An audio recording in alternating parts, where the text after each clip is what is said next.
This time we'll call the court to order for the first regular meeting of May.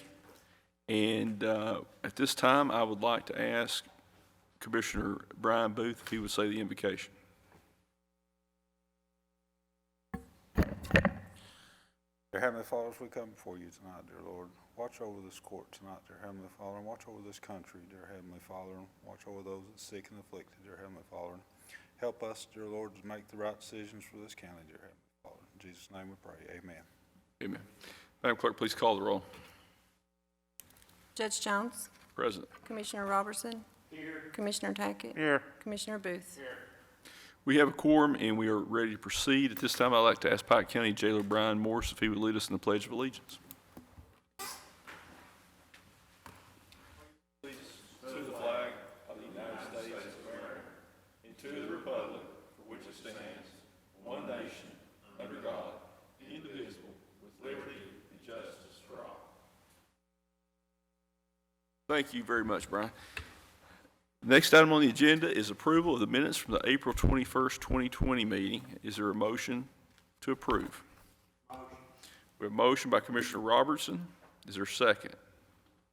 Second. Second by Commissioner Booth. Is there any question or discussion? Seeing none, Madam Clerk, please call the roll. Commissioner Robertson? Yes. Commissioner Tackett? Yes. Commissioner Booth? Yes. Judge Jones? Yes. Before we get into the first item on the agenda, I just want to remind everyone that, as you can see, the court is practicing social distancing, and we have limited access to the courtroom to only those essential personnel, and also to comply with Governor Beshear's executive order on crowd sizes and other limitations. Earlier today, I received a message from Ms. Tammy Riley, who is the Director of Public Health for the Pike County Health Department, and there are 4 new cases announced today in Pike County. We really, at this point, have not seen the surge or the peak that a lot of health professionals have talked about.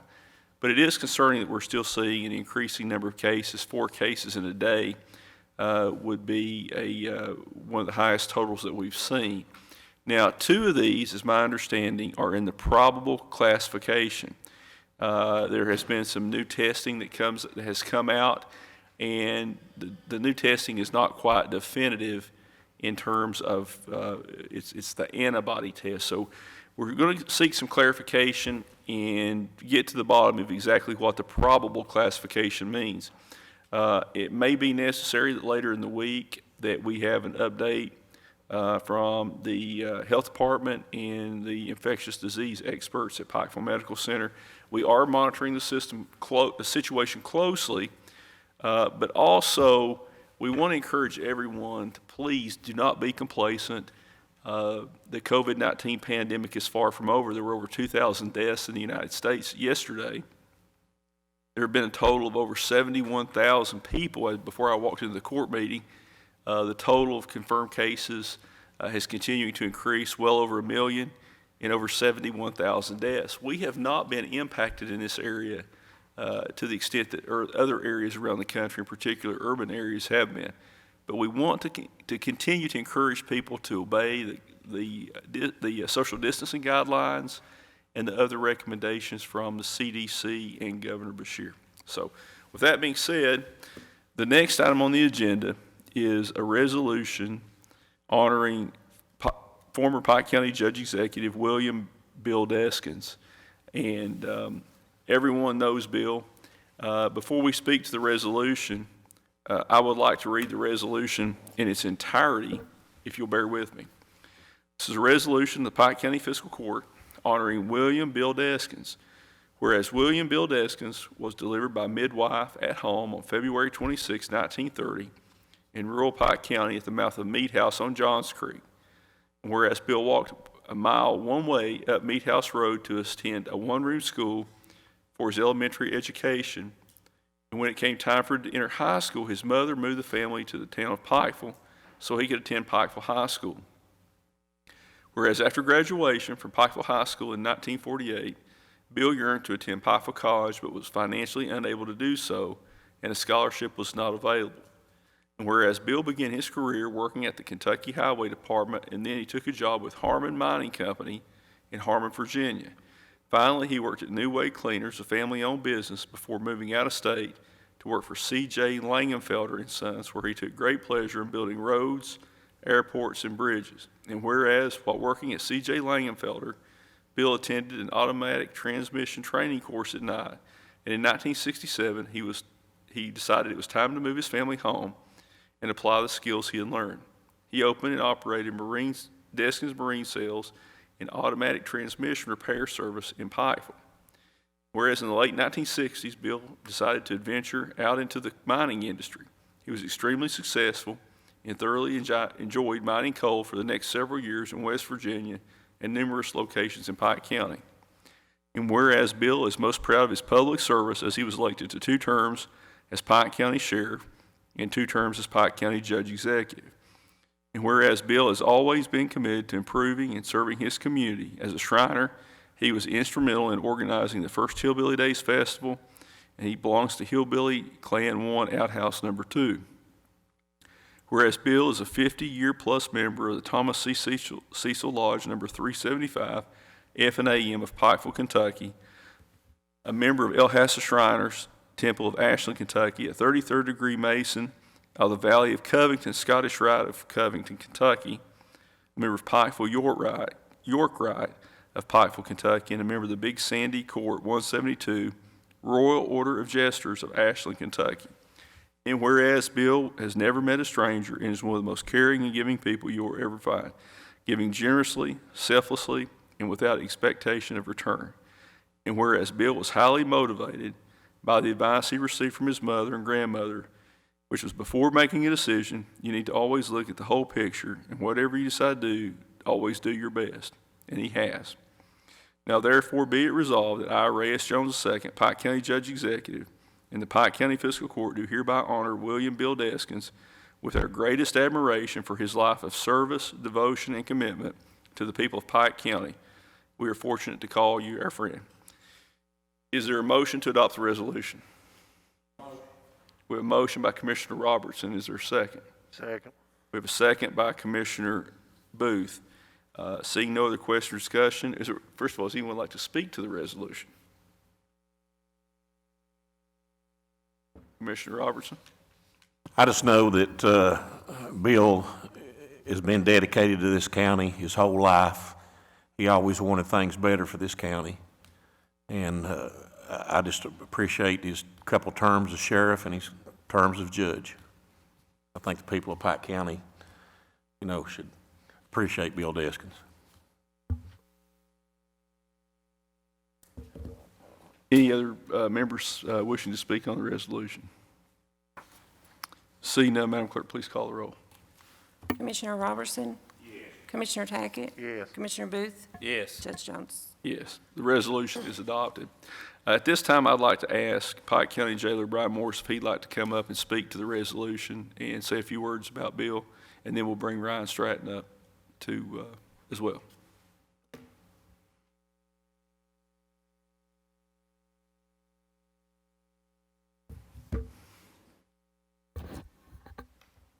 Please proceed, sir. Thank you, guys, for honoring Bill here today.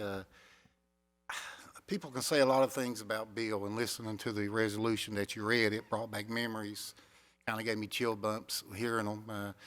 I served as deputy judge executive for 3 years, and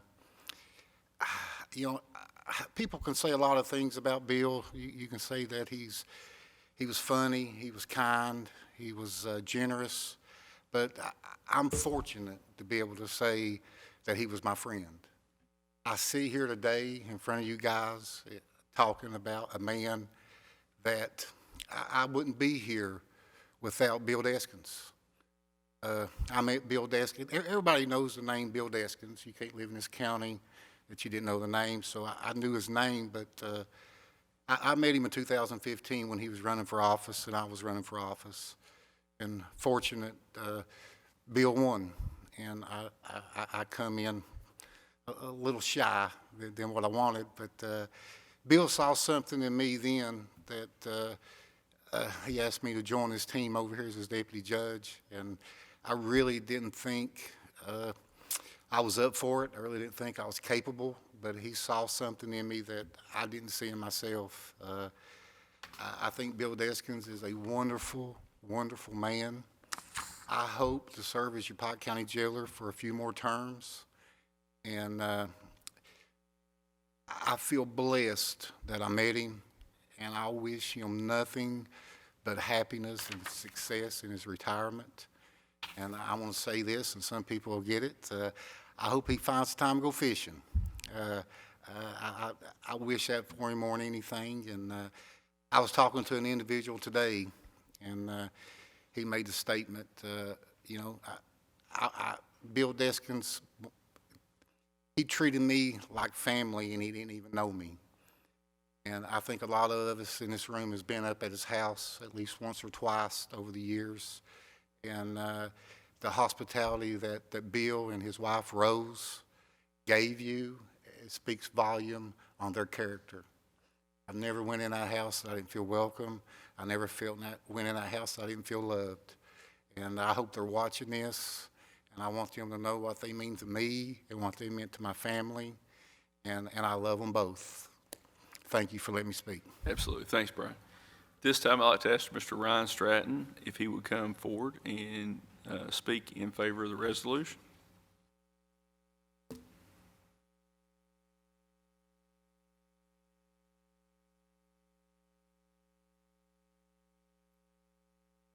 Ryan, welcome, and Hey. appreciate you being here. I know Thank you, Judge. you care a lot about Bill, and it's good to see you, and you have the floor, sir.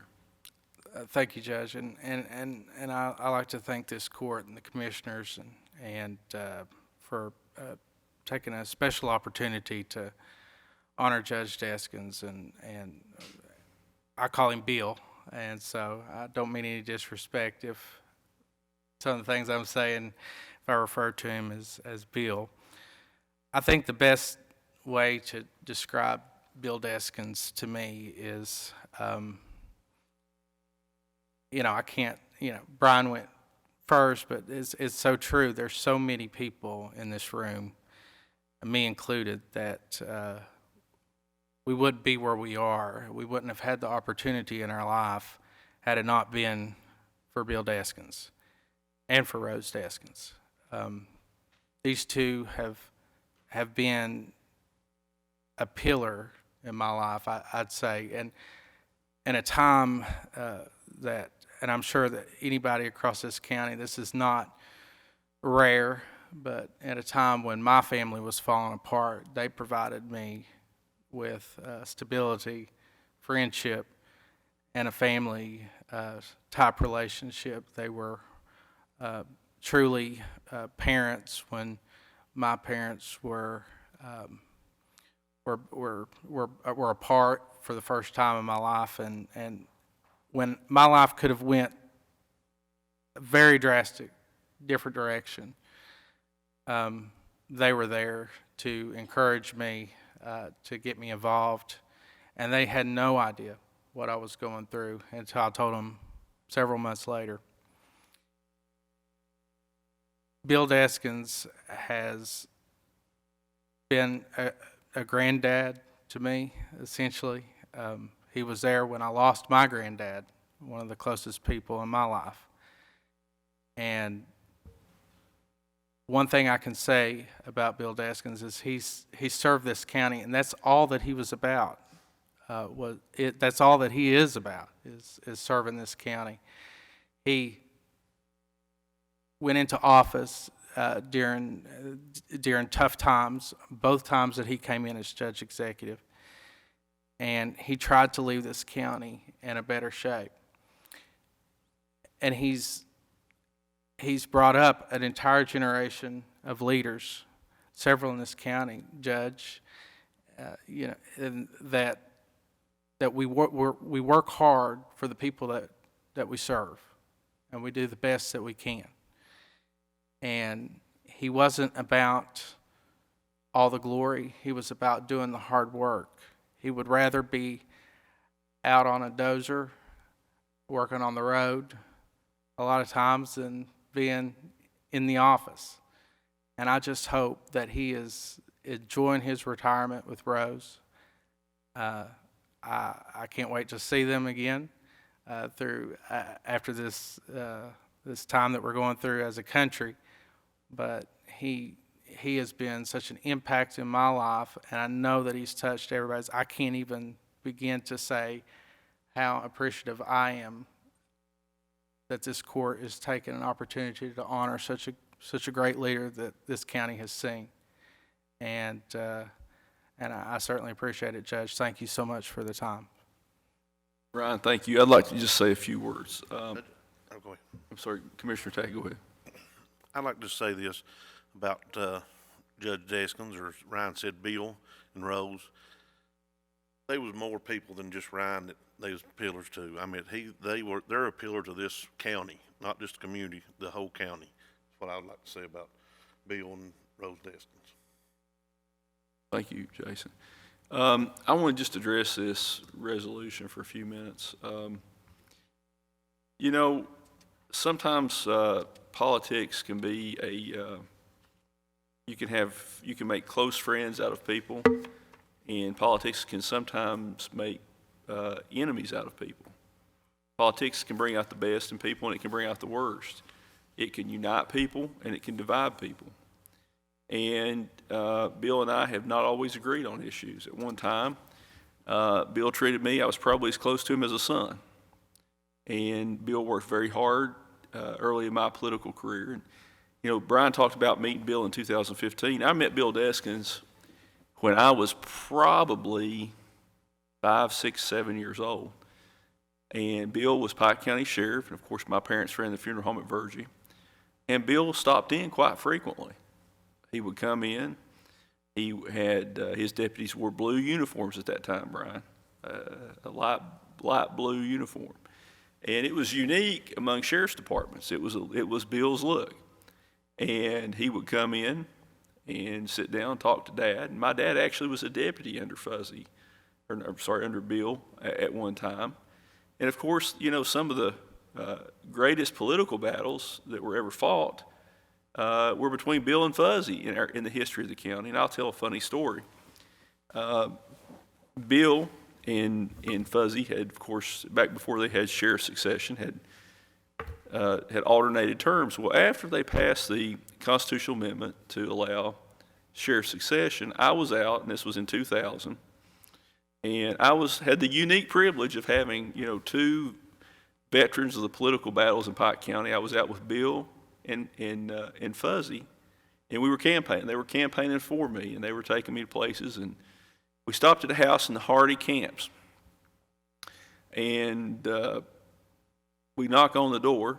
And of course, Fuzzy and Bill were telling stories, and it was a really unique opportunity for somebody like me, who was 30 years old at the time, who had grown up around politics, but to hear some of the stories that Bill and Fuzzy were telling were pretty unique. So we were knocking on doors, and every house we stopped at, people would come to the door and they would say, "Fuzzy, Fuzzy, come on in." Hug him, hug him around the neck, pat him on the back, "Come on in, have supper."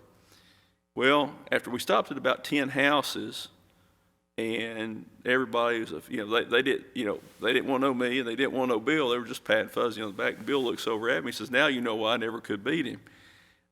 Bill had fought some tough battles, but he always lost with grace. But he also won some big races in Pike County. To see Bill working with someone else that he had been a political foe of, like Fuzzy, to try to elect somebody that they both thought would be the best person, it was humbling for me. Bill Deskins did a lot to help me get elected as state senator the first time. Not just financial donations to my campaign, but he made almost every step I made during the fall general election in 2000. And one night we were over campaigning at Eola in Letcher County. And we were at, I think it was Arley Boggs Elementary School at Eola, and we had been up there for a political forum, and it got pretty heated. It was good having Bill with me.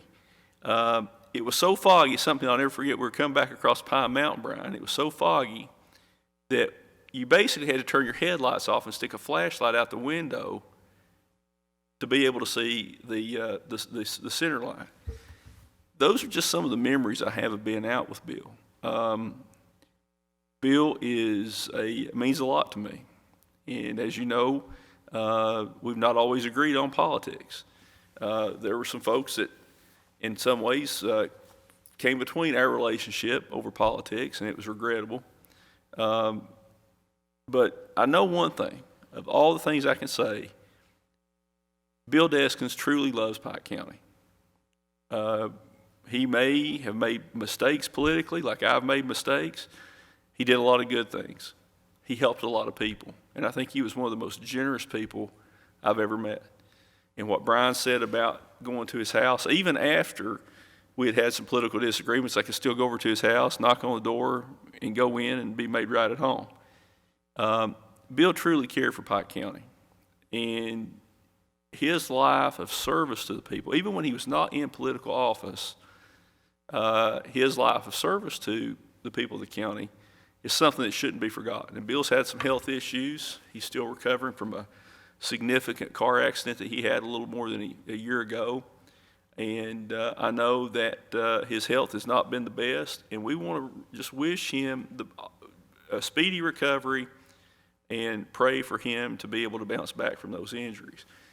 I want to say this. I had planned to have Bill come in. You know, there was two people who you associate with being Pike County Judge Executive other than Paul Patton, and that's Wayne Rutherford and Bill Deskins. And they fought some political battles against each other as well. I think it's incumbent on this court to remember the service of those gentlemen. Bill just turned 90 years old, and I think Wayne is now 82. And I think it's important that the people of the county remember their service and the sacrifices. Let me tell you, after sitting in this chair, this is not an easy job.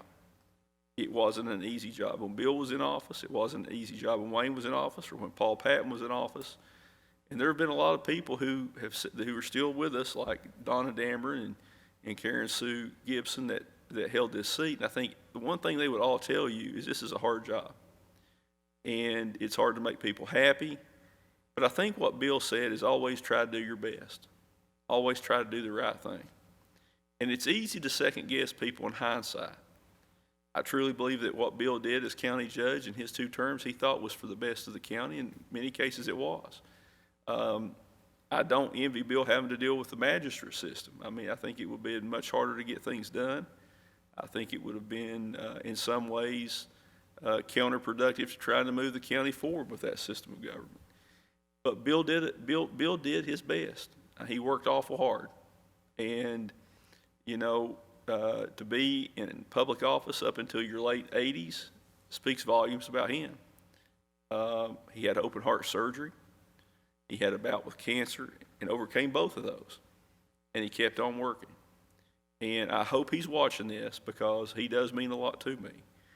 As Ryan said, he helped a lot of people get where they are. I probably may not be here today in this capacity if Bill Deskins hadn't helped me in my early political career.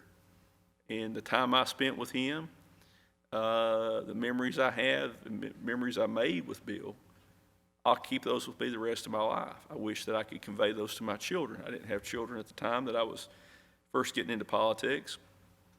But even when Paul and I got engaged, we had our wedding shower at their house.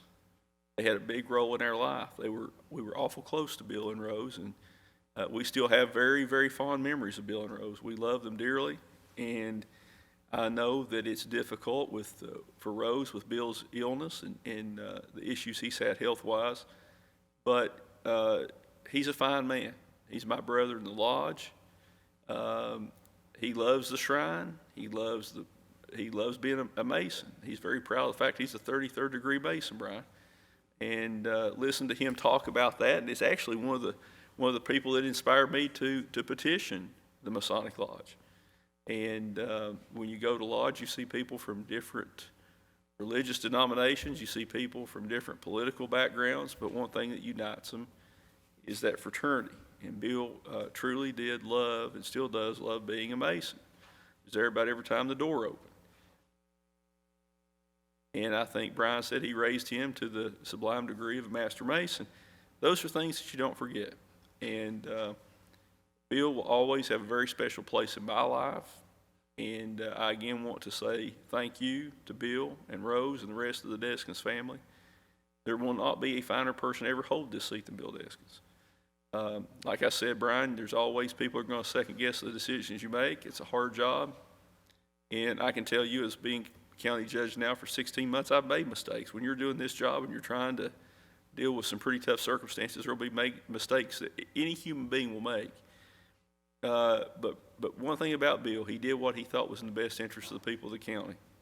And I truly admire him for that. And the people of the county owe him a tremendous debt of gratitude for his service. Again, this is a very difficult job, and we want to, again, express our appreciation to Bill and Rose and the rest of the family. So, Brian, at some point, either tonight or tomorrow, if you would accompany me down to take this plaque that we've prepared, and I don't know if Bill can see this or not, but we have a plaque that we have done for Bill, and I'll just read it. It says, with our greatest admiration, we hereby honor William Bill Deskins, Pike County Judge Executive, Pike County Sheriff, for your 16 years of dedicated service, devotion, and commitment to Pike County. And I think it's a very small token of our appreciation. I had hoped that Bill could join us here so that we could do this with him and his family here. The COVID-19 pandemic interfered with that. I do think that the court will also be doing something similar for Judge Rutherford and Governor Patton. I think it's important that we honor those people for their service, because the history of Pike County was written because of people like Bill Deskins and Wayne Rutherford and Paul Patton and Donna Dameron and Karen Gibson and all those people who served in that role. Eddie Harris, we don't want to forget Eddie Harris during my lifetime that held that seat. So with that being said, I appreciate everyone's support for the resolution. And Ryan, if you talk to Bill and Rose tonight, to give them our love and our regards, and then Brian and I will try to get this down to them either tonight or tomorrow. Judge, one thing you say that have a big heart.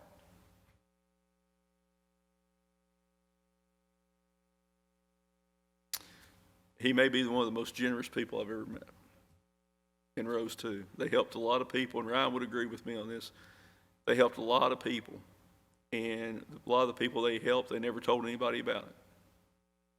So I hope again that they're watching and look forward to seeing Bill. Thank you all.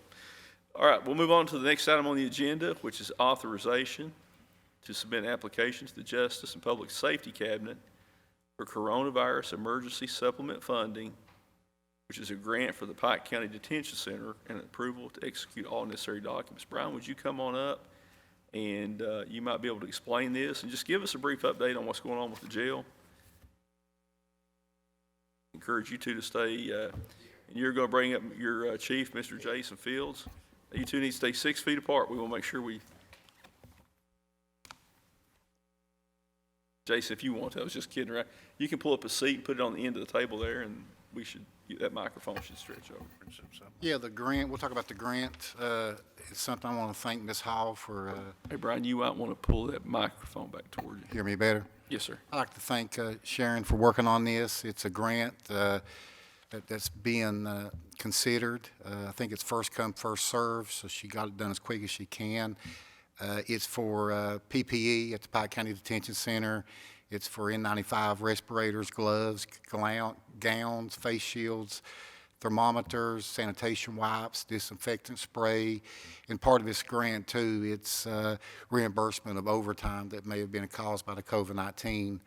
And the total amount of grant is $48,195.50. These are supplies that the Pike County Detention Center needs that we use every single day. It would be great to be reimbursed, so hopefully we get enough time to get reimbursed. Brian, thank you very much. And this is a grant that Ms. Sharon Hall in the Fiscal Court grant writer is going to be submitting. And is there a motion to authorize the filing of the grant application? Motion. We have a motion by Commissioner Tackett. Is there a second? We have a second by Commissioner Booth. Any other question or discussion? Seeing none, Madam Clerk, please call the roll. Commissioner Robertson? Yes. Commissioner Tackett? Yes. Commissioner Booth? Yes. Judge Jones? Yes. Brian, why don't you just also, I know you had to be out of town last week at the meeting, we had the special meeting, but can you just give an update on where we are with the jail financially? Yeah, if you don't care, I'll give a real quick update on the COVID-19, things that we're doing at the Pike County Jail, and then I'll go into the budget and briefly 10, 15 minutes give you an update. About 6 weeks ago, the jail went on total lockdown. That means no church services, no MRT classes, no GED, AAs, NAs, REC, nothing. So there's no movement inside the jail whatsoever. I want to take this time and really send my thanks to the judges. Start with Bill Sloan, Commonwealth Attorney. He's done a wonderful job working with us. Couldn't ask for any better. The district judges, Judge Wright, Judge Mays, been great through this process. Judge Coleman has been outstanding.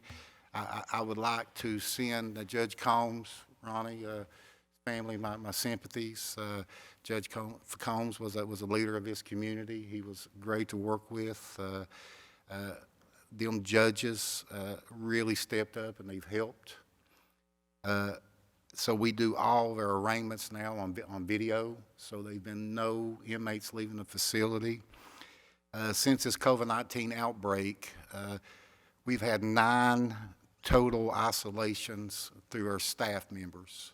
We've had 9 staff members that had to be off work due to isolations. They showed signs of the COVID-19, so that they took the test.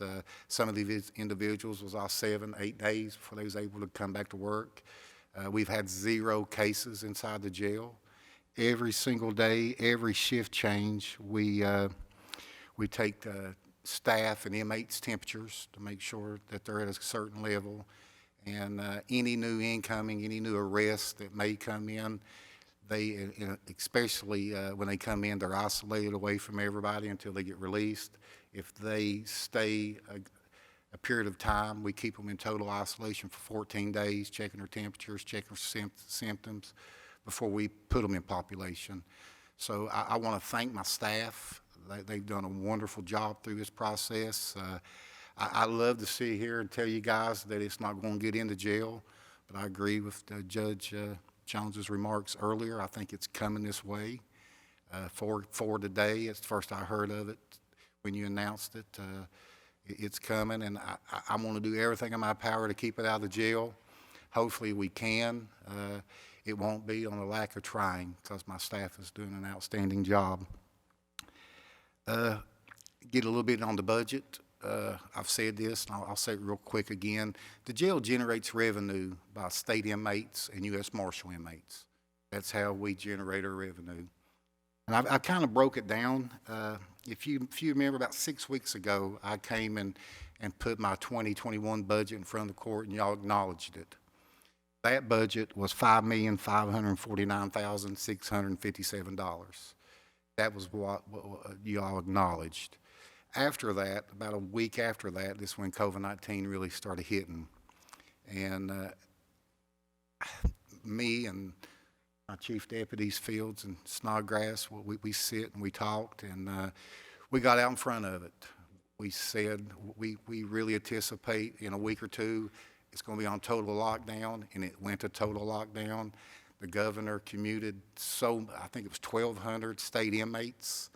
And at the jail every month, we release so many Class Ds through parole or serve-outs, and their SAP program releases them every week. So we got out in front of it, and I met with Frankie 2 or 3 weeks ago, I think it was, and I want to thank Frankie for meeting with me and helping me. We changed our budget. We went from $5.5 million down to $4.8 million. And that kind of lets you know how I did it and why I did it, is I got the numbers broke down. The day that I come over here and you guys acknowledged my budget, my total population at the Pike County Jail was 433 inmates out of them 433, I had 290 with state inmates that we get reimbursed for at a certain per diem per day. And I had 30 U.S. Marshal inmates, and I get paid for them. As we sit here and speak right now, my total population is 337. I'm down to 253 state inmates, and I put the numbers together on that. As it is right now, I'm 37 inmates down from where I was when you acknowledged the budget. What 37 inmates, state inmates, what that calculates to is $1,159.58 a day. It generates $35,946 a month. It generates $431,363 annually. That's where I'm at right now. And how I had to reduce my budget, because if we didn't, the carryover money, the supplement that this court supplements to jail was at $699,000, $698,000, which is the lowest it's ever been.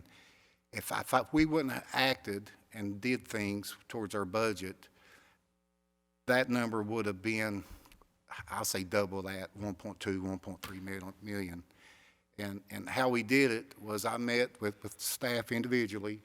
I asked for voluntary layoffs, and there was a few individuals that had to take a layoff that didn't request to have a voluntary layoff. We took our staff from 54 to currently 39. And by working deal numbers down, it allowed me to reduce my overhead that supplemented the less revenue coming in.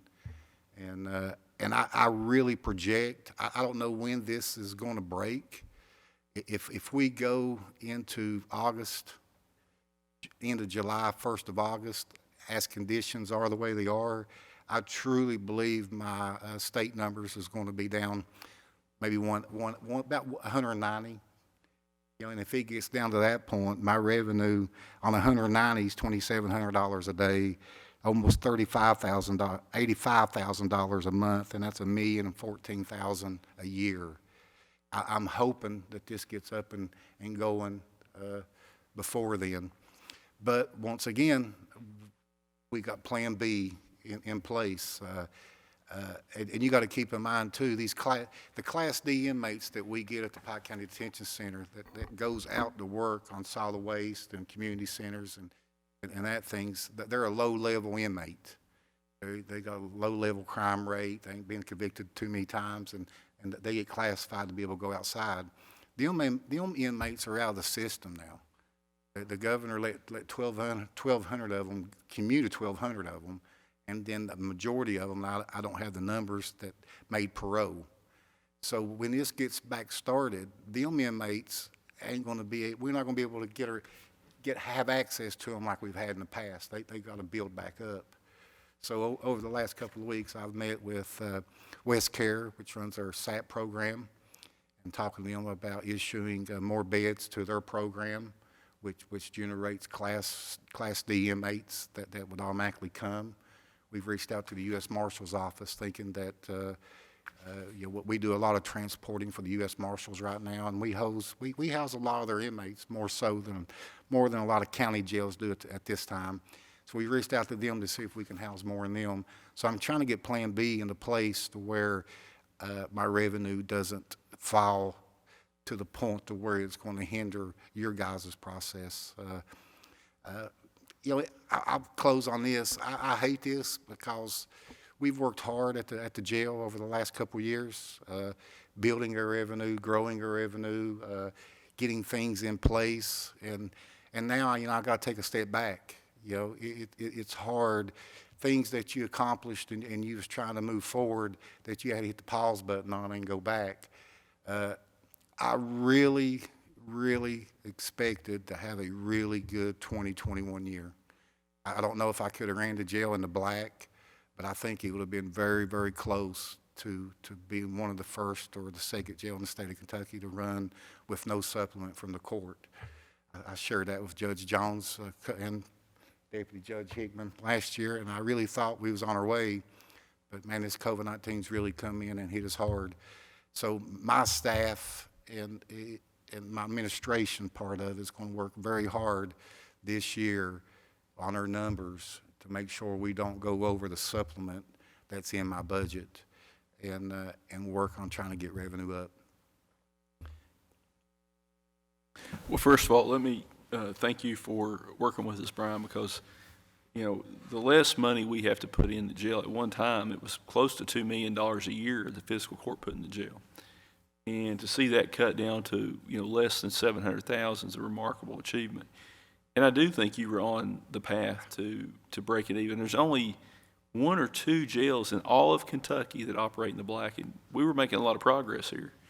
And I think you and I have had a very good working relationship. Your staff, I talked to Mr. Fields very frequently. We talk about ideas that help the county and ideas that help the jail. And you've had to make some of the hard decisions we did. And I think it's important that you're able to cut $750,000 out of the budget, not that you wanted to do it, but you do it without having to increase the burden on the taxpayers. And between the fiscal court and the jail, we've laid off 41 people. Not something you wanted to do, not something I wanted to do. Before we came in here today, I saw that the University of Kentucky Medical Center is running a $190 million shortfall. Oh, yeah. Just the UK hospital, $190 million. When you see Pikeville Medical Center, the largest employer, furloughing people here, I think there's a lot of people that think that because you're a government agency, you can just come up with money. And you've sat in this, you've been deputy judge, and as you know, if the tax receipts are down, if the tax revenue's down, you have to cut spending on the appropriation side. We're not like the federal government. We just can't go print more money. We have to have a balanced budget. Jail has to have a balanced budget. The fiscal court does. And that's what we've done. And I think it's remarkable that we have made a lot of progress. I'm proud of the work that we've done at the fiscal court. I'm proud of what you've done with your staff. But people don't realize how hard it is to make these cuts, and the personal toll it takes on you when it's friends, when it's people your coworkers. But the county is not immune from the same financial problems that are hitting the rest of the country. It shouldn't come as a surprise to anyone when 30 million people are out of work across the country that the Pike County Fiscal Court, the Pike County Detention Center are going to have to make some of the same painful decisions. Judge, I think one of the things that goes unsaid, and I think Treasurer Stacy could probably agree with this, I hope he would, is, man, it's hard working with a budget. I submit a budget every year, and to this point, I've never went over that budget. I feel like that's the budget that you guys put in your budget, and I should be, you got a budget, and you should be held accountable to the perimeters of that budget. So it's important to me to make budget, but I don't think people realize how hard it is to be going down the road, and then at the last quarter of your year, your revenue gets jerked out from underneath you. And that's what happened at the jail. I mean, not only did it affect last year's budget, next year's budget, we're in the last quarter of this year's budget. And I think this court supplemented the jail almost, it was $900,000 this year. If the jail wouldn't have acted as quick as we acted in reducing our expenditures, that $900,000 in the last quarter, Frankie, very easily could have grew to 1.2, 1.3 million this year. I mean, it is so hard working with the budget. I think it'd be easier for it to happen in the first quarter of a fiscal year than the last. It gives you enough time. But I think that goes with unsaid that it's hard in that last quarter for it to hit your budget the way it's hit the jail, and I'm sure the way it's hit the court. Well, and Brian, that's what a lot of people don't realize. People that have never had to put a budget together, people that really don't have the experience can second guess what we've had to do. But if your coal severance is down, if your occupational net profit tax receipts are down, if your inmate, your reimbursement from the state and federal government for inmates are down, those are things beyond our control, but you have to live within your means. And it's no different than, my family. If my income goes down, I've got to cut spending. And the biggest problem we have that a lot of people don't realize is we have very few places to jail. They're really only the place you can cut. You can't cut food for the inmates, you can't cut medical, you can't cut cleaning supplies. Personnel is where that's the biggest expenditure for fiscal court in the jail. And if you have to make cuts, unfortunately, that's where they have to be. I think at one time the county had 360 plus employees. When we came in, it was around 210, 220. And, other courts have had to make similar decisions. I'm hopeful that some of the things we're working on down the road, whether it's a trail system, whether it's getting an industrial site ready to go, whether, the economy gets opened back up, I'm hopeful that things will turn around. It's not going to turn around overnight. We're going to have to continue to watch our spending. We're going to have to continue to monitor our income, and be ready to make additional adjustments. If you lose more inmates, you'll have to make additional reductions. Yeah, I may have to come back look at it. And, I talked with Frankie when we cut this, and I want the court to be aware, as the economy opens back up and some of these restrictions get loosened and we start building our inmate count back up, these numbers are going to change. But they'll change in the positive. If when we add revenue, I'll have to bring more staff back. I mean, there's no getting out of that. But I won't bring more staff back to go over a penny a supplement that you guys, have to give the jail. But through the year, hopefully, this budget will grow back up. But I'll do it gradually, and I think it's going to take me another 2 years to get it back to where it was, because, it was a machine. Every aspect was working properly. The work release inmates was working properly. West Care was working. Staff was working. Everybody got used to the row, and it was just perfect. And then you hit the pause button to it and it stops. I saw also today that the federal correctional facility in Lexington has had a substantial number of COVID-19 cases. Yes. You guys have done a remarkable job because the Pike County Detention Center has had none. The staff has worked very hard with it. We disinfect every day. We clean the jails. Jail's always been a really clean jail, but I really got to tip my hat to the staff. They've worked hard. Like I said earlier, when you got 39 employees and you isolate 9 of them, that don't leave a whole lot of staff to run a facility 24/7. So, some of the grant money that we're applying for will help reimburse the overtime. But, Jason's here, and and Chase is here. They'll like this. I've always been pretty strict on overtime. I feel like that they need to work 40 hours to go to the house. And now we got some workers. I think I got a female that worked like 60, 65 hours last week. It's hard to look at them numbers. But the jail is 24/7, and there's DOC rules and regulations, and I gotta have workers there. Well, you have no choice. Got no choice. So And I appreciate the staff that you have working for you. You got some great people working for you. I do. And we're going to continue working together, and hopefully, as a team, we can get this county moving in the right direction. Absolutely. Thanks, Brian. Appreciate you. y'all. Chase, Jason, thank you all. Are you? Jason, you want to say anything? I think Brian covered it pretty good. We got a plan B that Thank you, sir. Anything? Up to you. What do you want? All right. The next item on the agenda Thank you, guys. is the first reading of the 2020-2021 budget for the Pike County Fiscal Court. And I'd like to ask Mr. King to give us the first reading.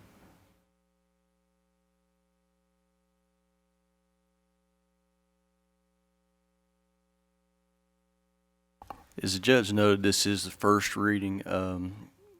Anyone that wants to come in and see the budget in its full form can do so before the next meeting when we do a second reading and actually put it on for vote.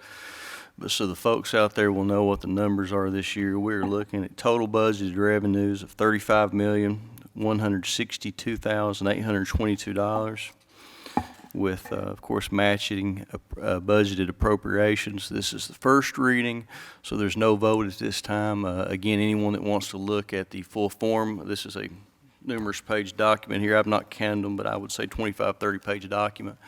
Anybody that wants to look at it in the full form can come in and take a look at it, and court can address it and vote at the next regularly scheduled meeting.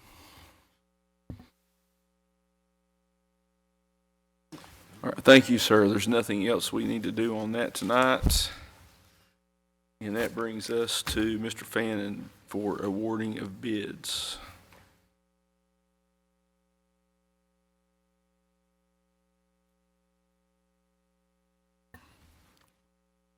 Please proceed, sir.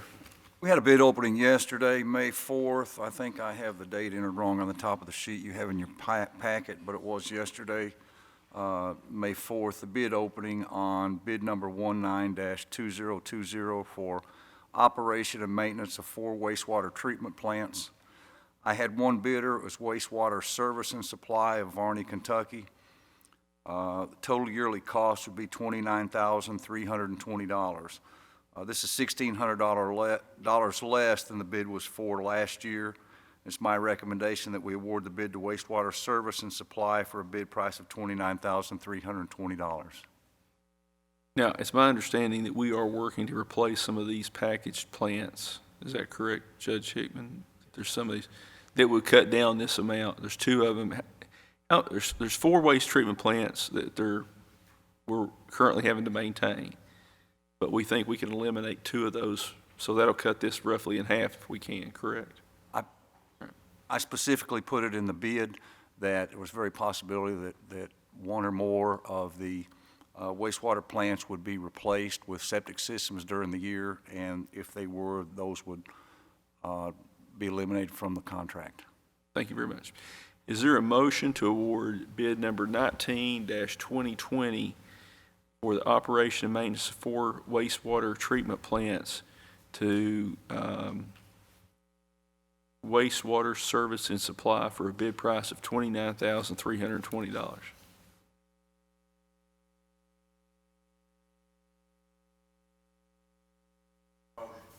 We have a motion by Commissioner Robertson. Is there a second?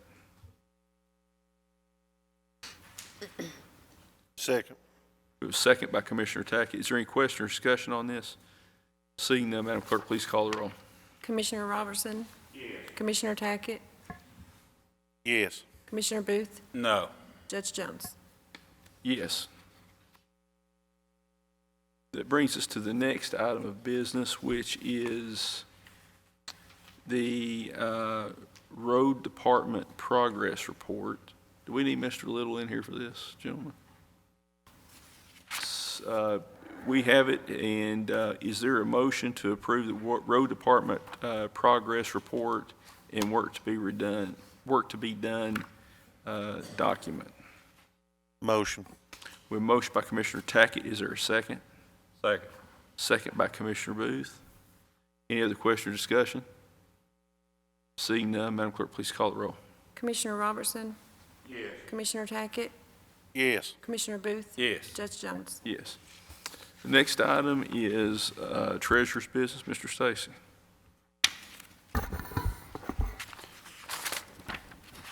Judge, I just have one thing tonight. It's authorization of an annual standing order to pre-approve certain recurring expenses.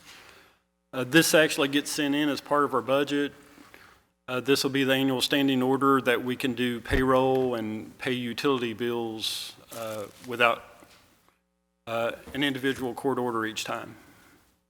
Is there a motion for authorization for a standing order to for pre-approved recurring expenses? We have a motion by Commissioner Booth. Is there a second? We have a second by Commissioner Robertson. Any question or discussion? Seeing none, Madam Clerk, please call the roll. Commissioner Robertson? Yes. Commissioner Tackett? Yes. Commissioner Booth? Yes. Judge Jones? Yes. Also in your packet is the report from the road maintenance garage setting forth the vehicles and equipment that is in for repairs. If you all have any questions or comments about that, but it appears to be a substantial number.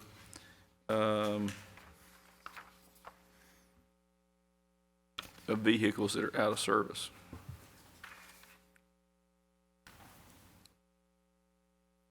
If y'all have anything you'd like to add to that.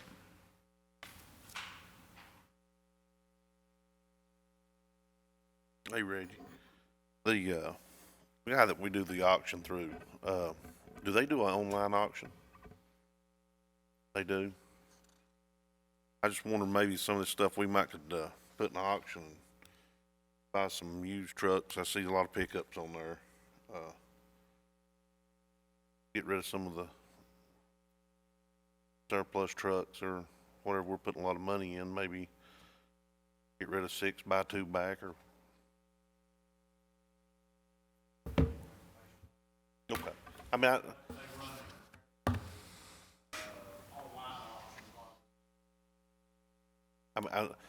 that's the reason I was saying, because I know ain't nobody can gather up and do that. I just wonder if maybe that might be something that we could do, you know, maybe this fall or something. No, I see some pickup trucks on here, and Jason, most of these pickup trucks are such a rust bucket, you're not gonna get nothing out of them anyway. I mean, just put them out there and whatever we can do with them. Yeah, I mean, you know, if we get these other trucks in, and I say the Dodges would be a good thing to put on there. Most of these pickups that we've took out of service, they're rusted completely out. They're gone. If they pull enough items out of service that we could have another auction this fall, we'll have another one, if it'd be worth the trouble.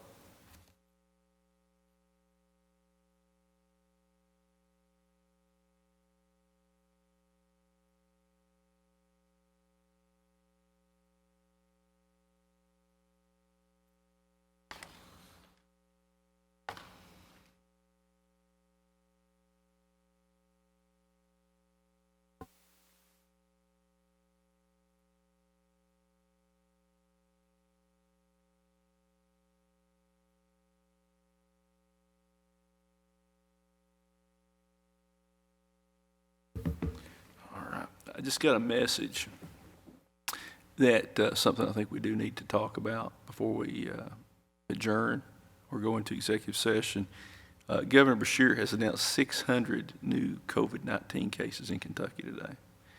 And I think what that tells us is that we all need to be prepared and to take this very serious as we're moving forward. 600 new cases, and part of that's because they're testing more. But it also shows that there is a substantial increase in the number of cases. We all have known that there's more cases than the testing showed. But we, in my opinion, are just on the front of the curve. I don't think anybody can say that when you get 600 new cases in a day, which is more than double the... I thought 253 over the weekend was a lot. This here will blow you out of the water. 600 new cases is what Ms. Robinson just sent me a message. I think Georgia went back early, and what they have last Friday, 1,000 cases. Florida did. So, I mean, you know, when we're just now I think personally, my opinion, we're at the front of this. You know, it's not, we're still going up, we're still climbing the hill.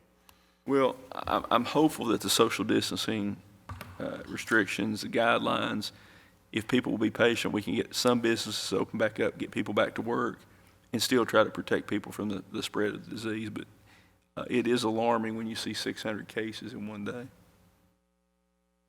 All right. You have anything else? All right.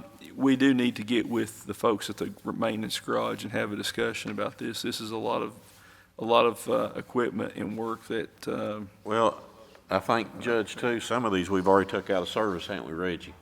I think this has been on the list for the last couple of weeks, but there's a few items there.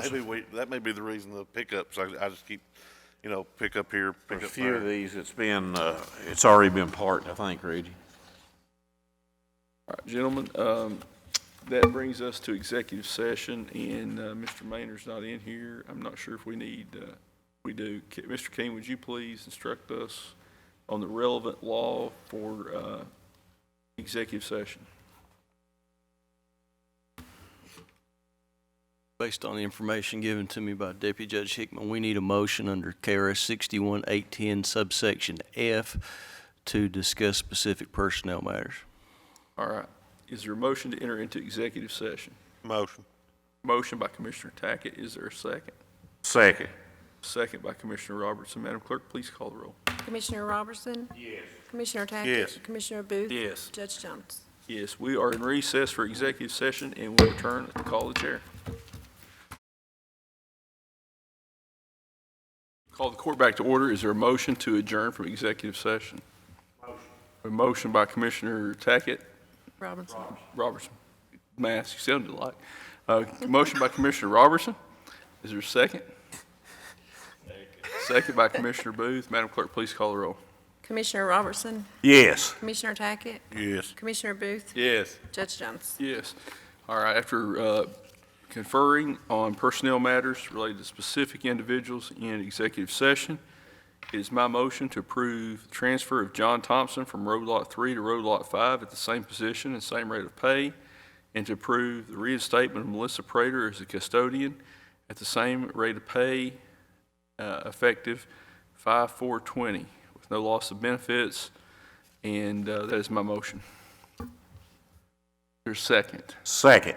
Second by Commissioner Robertson. Any other question or discussion? Seeing none, Madam Clerk, please call the roll. Commissioner Robertson. Yes. Commissioner Tackett, Yes. Commissioner Booth, Yes. Judge Jones. Yes. Seeing no need for the department supervisor's comments, we'll pass over that. Mr. King, you have anything for us, sir? All right. Judge Hickman, you have anything? And that brings us to the county commissioner's comments, and we'll start with District 3, Commissioner Brian Booth. Judge, I just want to thank the employees the other day. We had a little storm over there, and the road department got out and got it cleaned up. I want to thank the fire departments. They come out and cleaned up a few trees the other night, or Sunday night. And I want to thank all of them for what they done. Also, I know I've said it to you and several others here that this coronavirus, I'm still kind of concerned about it. Hope everybody stays in, stays safe. It's just the numbers we got today is kind of alarming to me, and it's just kind of concerning, I think. That's all I have to say. Thank you, sir. District 1, Commissioner Ronnie Robertson. I just want to thank all the employees we've got this county. We're going through a little hard time right now. We've been going through a hard time since we were elected to this office, so we're doing the best we can, and we're doing what we think we're doing right for the county.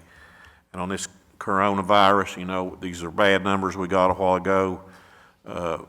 Please, if you're out in public, if you go in stores and stuff, please wear a mask. You know, we don't need any more of this virus than what we've got here right now in this county. And we want everybody to stay safe and be able to go home and love their family every night, you know. So just try to take some warning steps on this and just be careful. Thank you. Thank you, Commissioner Robertson. District 2, Commissioner Jason Tackett. Judge, or people of the county, I tell you, there's a group of people in this county that we need to keep in our thoughts and our prayers. And it's a class of people that nobody else can say they've got to do something like this, and it's not good. But it is good that they are graduating.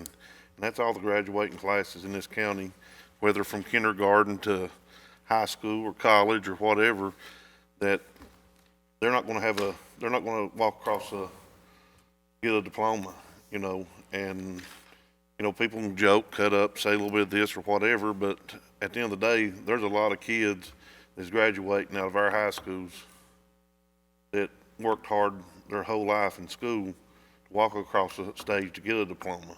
And we just need to keep them in their thoughts. And other than that, I mean, I want to thank the workers of this county, from the road department, garage, solid waste, all of them. I mean, they put in hard times, hard hours, and do a lot of work, and I just want to thank them. Thank you, Commissioner. I do see Pike County Social or Community Services Director Diana Thacker's here. Diana, we'll just do that update at the next meeting. And we were going to let her give an update on the Senior Citizens Program. Just my comments are very brief. We had, I think the total today was 659 new cases of COVID-19 in Kentucky. 309 are in one correctional facility, which is the Green River Correctional Facility.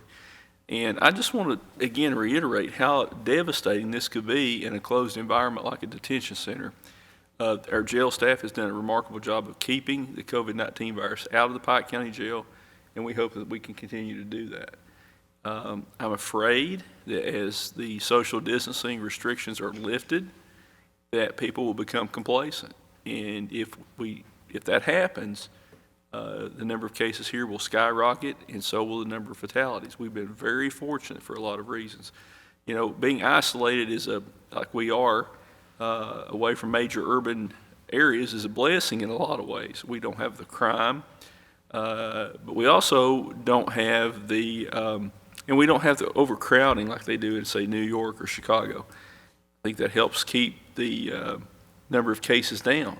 But if it gets into our nursing homes, into the hospitals, into our jails, it could be devastating.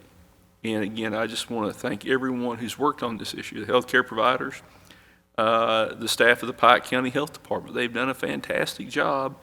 Not been popular, some of the decisions they've made, but they have worked very hard. They've worked tirelessly to make sure that the public's educated about COVID-19 and to take all the steps that they've taken to make sure that people are complying with social distancing guidelines. Anyway, I'm going to conclude my remarks. I want to thank the members of the court. We've had 2 or 3 really trying weeks. It's been some very difficult decisions. The budget that we passed tonight, that we'll talk more about at the next court meeting, has a lot of positives in it. Not everything's negative. There's some really positive things in this budget. You know, the funding for an industrial site so we can try to create jobs. Money for a trail system, economic development funds for a trail system that we think will open up Pike County for tourism. It will help our local businesses. Money to help Sheriff Scott expand his efforts to eradicate illegal drugs in our county with the meth problem exploding. This budget will probably put the Pike County Sheriff's Office in a position to have the absolute best drug unit of any law enforcement agency in eastern Kentucky. And we're going to continue to work with him to make sure that he has the resources that he needs. I want to thank Mr. Brian Morris for coming in, giving us the update tonight. We have some very positive news from the jail. They've had to make staff reductions to make sure they stay within their budget. Those are the kind of things that we've had to do. Hopefully, though, we can see a turnaround. It may not be overnight, but I'm hopeful. I pray every night that we can get through this as a county, as a state, as a nation. And I pray that all of us are safe from this disease. You know, there's 70-some thousand people, almost 72,000 when I came in tonight. It was 71,717 deaths associated with COVID-19. And that is a staggering number of people. It's more than we lost in the entire Vietnam War. Some of those people are children. Some of them are younger adults. And I think it's scary for people to think that it won't happen to them. And I'm afraid there are a lot of people with that attitude. It won't happen to me. I'm young, I'm healthy. As I said at the last court meeting, I have a very close friend whose young, healthy wife was a healthcare provider that ended up on a ventilator for 2 weeks and nearly died. So no one should take this lightly. No one should think it can't happen to them. We want everyone to stay safe. Our communities depend on that. So with that being said, I'll conclude my remarks. I'd like to ask Commissioner Booth if he would say the benediction for us. Dear Lord, as we come before you once again tonight, dear Heavenly Father, watch over us, Lord, as we all travel to our homes. Watch over our county, Lord, and put your protecting arms around us, dear Heavenly Father, against this virus, dear Lord. Watch over our country as a whole. Go with us and lead us, guide us to this another. Amen. Amen. Is there a motion for adjournment? Motion by Commissioner Robertson. Is there a second? Second. Second by Commissioner Tackett. Madam Clerk, please call the roll. Commissioner Robertson? Yes. Commissioner Tackett? Yes. Commissioner Booth? Yes. Judge Jones? Yes, we are adjourned.